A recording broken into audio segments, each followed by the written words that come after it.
Hello and welcome to the latest edition of Planted Unearthed. My name's Sam Peters and I'm one of the co-founders of Planted, the first contemporary design show aimed at reconnecting cities with nature. As part of the Planted Unearthed series, we've been exploring how design, sustainability, food and architecture and nature can combine to create cleaner, greener, healthier spaces. We're looking in depth at how we can reconnect with nature by speaking to some of the most innovative and respected thinkers in this field. Today, we're talking to the co-founders of an exciting design-led platform called Dodds Shute, dedicated to sourcing the most sustainable products with the aim of instigating real change in the design sector.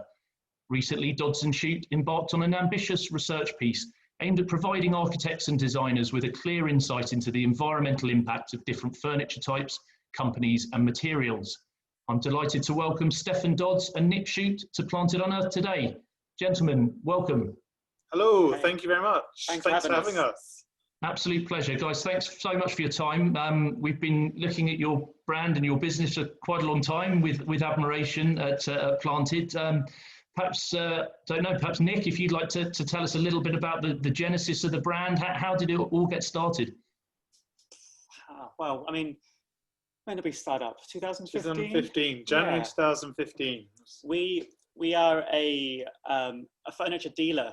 We kind of specialize in procurement of lighting, accessories, furniture, and we're set up to deal with professionals and trade. So we deal with interior designers, architects, as well as directly with hotel operators, restaurants, and offices, and we also work on high-end developments and things like that. So really kind of, I think what's of interest is what we've done in the last 3 years, which is kind of focusing our business on more of a kind of a sustainability aspect. We started it all out really as like an inwards reflection upon our business and kind of feeling a little bit guilty about our role. I think a lot of people in society and our sector have been doing that, but just kind of, you know, wanting to hold ourselves accountable for the impact of our industry, and just kind of really we just took it from there really. Yeah. We always saw ourselves as sort of middlemen. So it's very easy at the beginning for us as a sort of young company to say, well, look, not our problem. There's nothing we can do. We're just told what to order. So it started off with, we initially decided to offset the carbon in all of our projects. So that was a lot of research that Nick sort of undertook, to essentially using FERA reports to work out how much carbon it took to produce furniture, lighting. So that was, a big piece of work that once we'd finished that, or Nick had finished it, we were pretty proud and sort of thought, right, we're sorted. That's all the carbon offsetting done. Yeah, we were proud for probably about an entire week. We were like, great, we've done it. We're kind of, we can now say that we're a climate positive business. We kind of give back more to the environment than we take away with the furniture that we sell. But you know, some kind of businesses that are exploring carbon offsetting right now are getting a bit of a bad rep. Mm-hmm. Their impact is enormous, and what we kind of soon realize is it's not really just enough to just offset for the furniture you sell, but really to truly understand the supply chain. And what we want to do is to identify who are the bigger culprits that are out there. And who are the businesses we need to support more and do more business with and direct sales towards. One of the benefits of working with us as a business, if you're a designer or an architect or anybody, is we've got access to this huge portfolio of businesses, mm-hmm. probably around 150 companies we work with quite closely and regularly, with access to about 400 in total. But you know, really what we kind of realized, or what we've kind of slowly begrudgingly admitted, is that when you're deciding which furniture brands to buy, to work with, you're doing it purely on an aesthetic mm-hmm. reasons, maybe judging things on price point, dimensions, finishes that are available, but very little research gets done into the actual company you're buying from. It's very, very difficult to kind of understand in a quick way who's maybe better than the other options that are out there. And we were kind of massively inspired by the industry sectors like fashion and food, and what major players have done in those areas to kind of help the consumer identify what is a good product. You know, different kind of certificates like fair trade, organic, things like that. It's helping you make a decision as a buyer that, you know, you're not just judging something on its price, on its size, on its color, but also, you know, the company you're buying from is given back to the kind of to the world in some way, whether it's paying more for the labor that is producing that or using less chemicals, all of that. So we kind of came up with our own visual identifiers of how we could kind of rank a company. And I don't know if you've seen our website at all. Yeah. Or, it's kind of it's something that we've kind of put in through, you know, when you receive quotes or invoices from us. If you go on our website, we've created a little branch, a leaf, and a tree to help give an indication of how good a company is. Mm-hmm. Yeah. Essentially, so all of the previous certifications in our industry, they're in some ways they're box ticking exercises, and they tend to be only certifications that are achievable if you're a very large corporation with a lot of money to invest in specifically someone to focus on that accreditation. Whereas the sort of survey we pulled together is it's much easier to actually achieve it's not even an accreditation, it's sort of our dream in the future to make it so. But essentially we just wanted to pull together a group of questions that we can mark all of our suppliers on and our supply chain in the same way, and then essentially pull the results together and form our own rankings, which is how we come to the leaf, branch and tree. Yeah, that's exactly right. We wanted to create a series of questions that a business of any size could answer. Mm-hmm. And it's based around 5 areas, which is a business's governance, its materials, its production, its people, and how it's innovating. So really anybody that we asked, as long as they were kind of pretty on top of their supply chain and how the business operated, was able to kind of give us, it takes a bit of time, sure, but the cost, we weren't asking a great deal of kind of, it was a time investment rather than a financial investment, which whilst at the moment I recognise time and money kind of go hand in hand, but we weren't asking for huge sums of money in advance. And lots of people have been very kind to take up lots of time to work with us, and then we're hoping that pays off in the future. Yeah. I mean, Sorry, I was just going to say, I mean, you mentioned food and fashion and other industries there. I mean, there's clearly a demand here, isn't there? Not just from the consumer side as such, but also architects, designers, I guess, who are by necessity probably time poor a lot of the time. They want to do the right thing, but I guess what you're perhaps enabling them to do is make an informed choice. Exactly that. And we don't have a bias. Obviously there is a certain bias because we only work with 400 companies, but we wanted it so that everyone could put everyone against each other and have sort of a fair rating system. Whereas there are some companies out there who say, look at this one product, it's really sustainable, but we want to look at brands as a whole. It's fantastic that people are bringing out one sustainable product, but then I think it's very easy for an architect or interior designer who doesn't have much time to think, well, they've got one sustainable product, so thus this must mean they're a sustainable brand. And it's a very fine balance between being a sustainable brand and producing one sustainable product, which there are a few companies out there doing at the moment. So yeah, as you said, the aim is to make it easy for those who don't have much time to understand who the sustainable brands are. Sorry, Nick, go. So that kind of like leads on to the next kind of path that we went down. The first step was auditing our suppliers to understand how they perform, whether they were going to kind of meet what our grade is for kind of being considered a sustainable business. But then we had to take all those people that passed and then review their entire portfolios, because a lot of these companies still make things out of materials that we don't consider having a future in this industry. A lot of chromes, a lot of plastics, and these are you can make a plastic chair that's treated or plated with chrome, and then you can still get a Green Guard certificate on that piece, which I don't really understand, but that is an environmental certificate because it achieves the minimum amount of toxins and chemicals that can be kind of, you know, in its product chain. So we kind of want to, you know, make a stand and kind of go, we don't want anything of the sort. So we had to go through all of the suppliers' portfolios again, remove anything that had any plastic in it if it wasn't kind of being recycled out of you know, household waste or ocean plastic. We wanted to see evidence that every single bit of timber that was in that supplier's portfolio was being sourced with sustainable accreditation. So, you know, a company might go, you know, one thing we were really shocked by is that just because a supplier has FSC, that might only be for certain products in its collection. So there's suppliers on our website now that might have 40, 50, 60 pieces. We're only showcasing 7 because those are the only ones they can show us certificates for. We also want to promote ethoses such as, you know, circular economy and cradle to cradle companies that take back chairs, reweave them, resand them, sell them on as vintage items or secondhand items,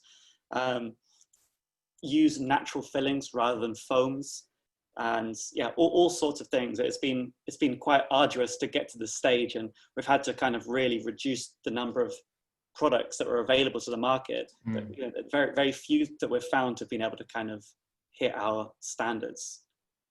I was just going to say, I mean, it's a challenge that we at Planted have certainly faced, which is just around, you know, do we enable, because first and foremost, we're a contemporary design event. We're speaking here on Planted Unearthed, but our core business in many ways is an event. And, you know, do you allow brands in? What's the vetting process? What's the kind of, for brands perhaps who've got, as you've just described there, 1 or 2 products which are clearly environmentally friendly and pro nature and considering the impact that they're going to have, but actually the rest of the collections are all, you know, pretty hopeless in that respect, or do you know, encourage that behavior, just showcase those one particular brand, that one particular product rather than the whole brand? And I guess this comes into this idea of greenwashing as well, and using this as a vehicle to sort of promote when actually you're not really having this sense of nature and sense of sustainability at the core of your business. I mean, one question I'd like for perhaps to you, Steffan, if I could. I mean, it's obviously a brave thing that you guys are doing. You're making a call. You're saying we think this is the future. This is how design should be manufactured, produced, and looking at supply chains. I mean, have you faced any hostility towards what you're doing, or is it have you just found it's a positive supporting position? So when we first started, we were simply met by people ignoring us. We didn't get responses for years. So we were sending out a survey, and there are a few companies, especially the Swedes tend to be, a bit of a generalization here, but the Swedes tend to be amazing. And they were like, yeah, fantastic. We've been waiting for people to ask this. Here's all your answers. Let's go. Whereas there are some other companies who just simply didn't answer, and it wasn't the top of their agenda. They weren't getting asked by enough people.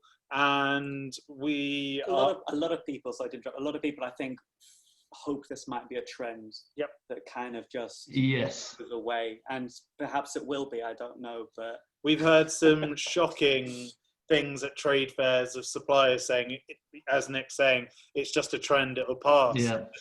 It's upsetting to hear. Yeah, exactly.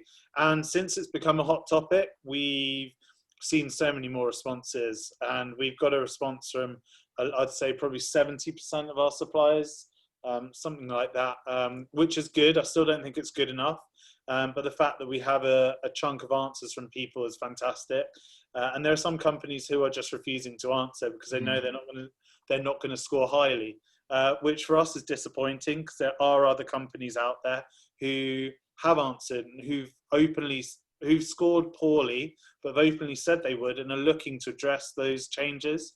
And going back to what you were saying before about who you accept into the event, for us, the most important thing is that people are looking to make changes. There are some huge companies out there who it takes a long time for them to adjust their whole manufacturing process to address all of these issues. But as long as they are looking to make changes and continue to make small changes, that's okay with us. But it's the brands who, to be honest, even a brand who scores 90% in our audit, we still want to see them pushing to make change. Sure. And that's the most important thing for us. And I guess it's a demonstration of a brand's ethos, the culture within the company, if they're willing to go through this process. And by the way, Planted, we're very open to doing this, and we would love to work with you guys to demonstrate and for us to learn, I think, about ourselves, what we may be doing wrong, which we hadn't even considered. We're certainly not professing to be a perfect brand by any stretch of the imagination. So we'd love to work. Neither are we. We've had suppliers come back to us, sending us awesome points that we'd had no idea and never thought of before, which kind of sort of spurred us on into looking into materials. So some of the aluminium process, essentially extracting raw bauxite for aluminium, is 9,200 times more harmful to the environment than carbon. But then at the same time, there's then an argument saying that it's intensive to actually recycle aluminium, but you can recycle it over and over. And as we're asking these questions, we're getting some great feedback saying, well, have you guys thought about this and that? And we're not scientists. We're still learning about lots of the processes. And as you were saying, none of us are perfect, but it's about being open to that change. And going back to the greenwashing point, all I sort of push any interior designer or architect to do is just ask questions and say, what are you as a brand doing rather than this specific product? And it tends to be, if someone's saying we're perfect, they tend not to be perfect. Yeah, that's what we found. Yeah, it's Nick, can I ask you? Subjects you learn, and you kind of it opens up a whole new world of kind of like learning, which we had no idea when we kind of started all this a few years back. The flip side of that is it can be really overwhelming. Like, you know, there's a whole host of anxiety and depression that is now linked to the subject because people think there's nothing they can do about it. And that it's just all, you know, doom and gloom. It's all doom and gloom. It's in the hands of government and big corporations that aren't going to change because they're just greedy. And I think one thing we've realized and what we've seen is that, you know, small businesses, individuals with the right attitude can actually kind of, you know, impact quite a lot of change. And it's just, you know, it's about, you know, who your kind of sphere of influence is, and you can reach quite a large group of people that way. That's a really interesting point. I mean, we talked before just about sort of consumption habits and you know, how people can change, just not perhaps the amount that they consume, although perhaps that is part of the piece as well, but also the way and the choices they make in terms of what they pay for, in terms of the product and the longevity of that product. So I'd like to explore that idea in a moment if I could, but just lastly on this particular piece around the actual kind of measuring as such of businesses. And, you know, I'd certainly encourage everybody who's thinking about working with Dodds Shute to go out and put yourself through this. As I say, it's something Planted is going to do, so that we can learn more about ourselves and enable ourselves to be better year on year. But presumably there are things that you, once you've generated this report and just say the score doesn't come in quite where that business owner or director wants this or believe they would be, there are things you can then direct them to improve there, I presume. It's not just a sort of, here's your mark, go away to the back of the class and never darken our doors again. Exactly. Sometimes we just might need a bit more, because we're not judging these ourselves. We're outsourcing it to a sustainability expert. Sometimes they just might need the information put in a different way, or just another kind of few documents, a bit more clarity. Sometimes it's things that companies can't do just yet. I think disappointingly, quite a lot of companies had earmarked this year as the year to really invest in change. Now, I don't know, I wouldn't blame them if it's kind of fallen by the wayside a little bit and they've just had to focus on keeping their businesses alive. But yeah, I think there's so much growth in so many of our business, so many of our suppliers in this area. So yeah, we are positive. And yeah, 100%. If people want to make the change, we're happy to help them make that change. I think that's a great message, and where we share a lot of your values. I think it's about learning and about understanding and constantly being ready to learn and change, and it's a mindset, isn't it, as much as anything. Exactly. And hopefully sort of collectively, by working with so many like-minded people, we can try and move the dial and change the shift, because we all know if we don't, it is looking gloomy, but there's reason to be positive for sure. I mean, but perhaps as we start to wrap up, guys, but can I just ask you about, something we talked about before we were recording this interview, which was just around kind of how we consume and the choices that we take at the start of when we go on a journey of purchase, I suppose, if that's not too sort of trite a way of describing it, but we all decide we want to buy something, but how do we avoid the big pitfalls of constantly buying stuff and then having to throw it away again and start again? There's 2 points to that question. Firstly, one of the issues comes down to budget, and that comes down to a lot of the time that's not the interior designer or architect, that's the end client, and how much money they have to spend. And yes, I recognize that comes from people who are funding them, banks, etc. But a lot of the time when a product is extremely cheap coming from a retail environment, there's a reason for that, and it's not going to last a long time, if even a year. And the majority of the time you do need to spend some money, and you will see the benefits of that going down the line. And as Nick mentioned about the circular economy, there are particular brands who are happy to restore pieces when they start struggling. So if we can look at those companies who are using the circular economy and actually go, cool, we're just going to go out with those pieces, perhaps during a quiet period, during Christmas, they can go out, they can get those pieces fixed by the company and then get them back in for the new year. That's fantastic. And seeing brands that are open to doing that really makes a big deal, rather than having the mindset of, cool, we'll replace it in 8 months, 1 year's time, get a new set of pieces in.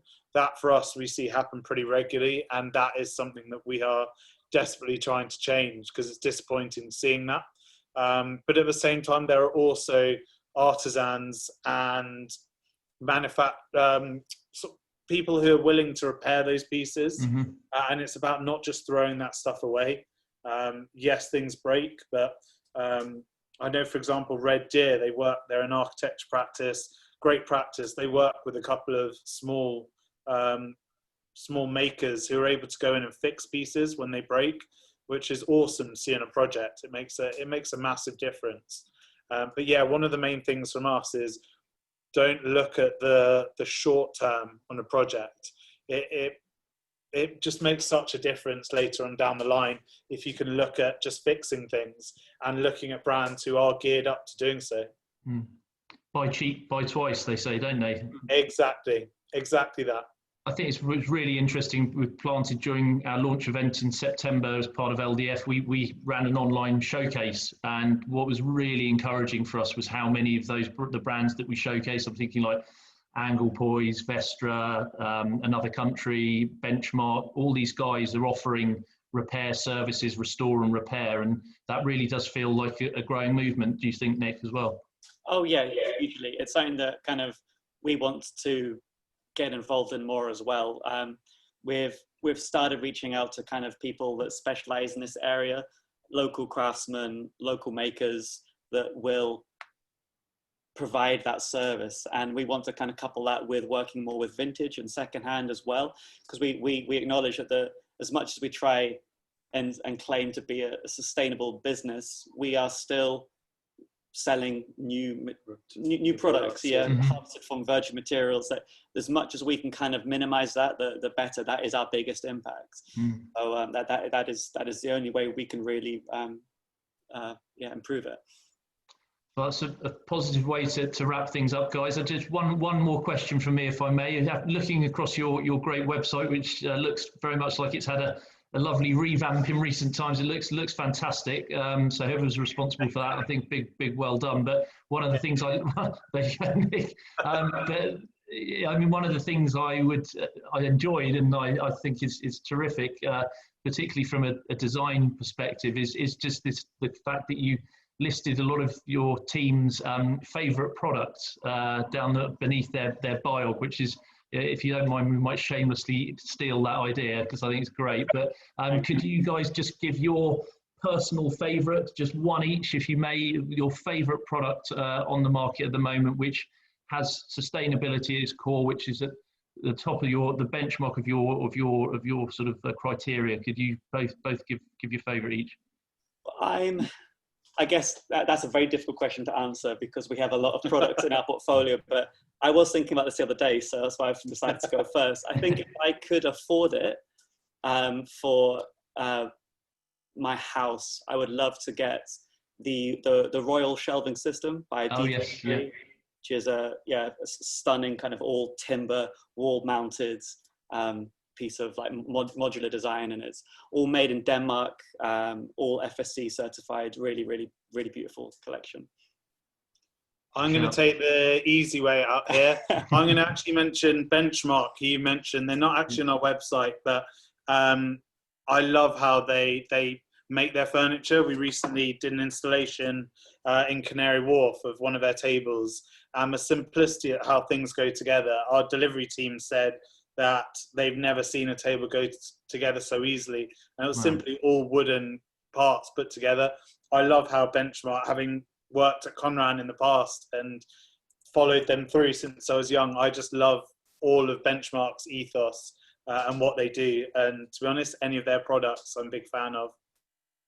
Yeah, well, we are too. Sean Sutcliffe, certainly a man ahead of his time there, and it's a fantastic brand that we're really close to as well, and have a lot of respect and admiration for. So, and likewise yourselves, guys. Perhaps not quite as haven't been around as long, but I suspect you'll be around for a long time to come. So it's been great speaking to you both. Thank you so much for your time, Nick and Steffan from Dodds Shute. Thank you so much for having us. Our pleasure, guys. So if you've enjoyed today's series of Planted Unearthed, please subscribe to our YouTube channel, details of which can be found on our website, www.planted-cities.co.uk. On there, you'll find more great content, including our 3-part Planted Unplugged Talks programme, led by myself and Oliver Heath, which we filmed recently live at King's Cross as part of London Design Festival. Look out also for our interviews with Mark Tremlett from Natural Map, Darren Henderson from the Botanical Boys, and much more high-quality content. That just leaves it to me to say thanks again to Steffan and Nick from Dodds Shute. Thanks to you for watching. My name's Sam Peters, and this has been Planted Unearthed.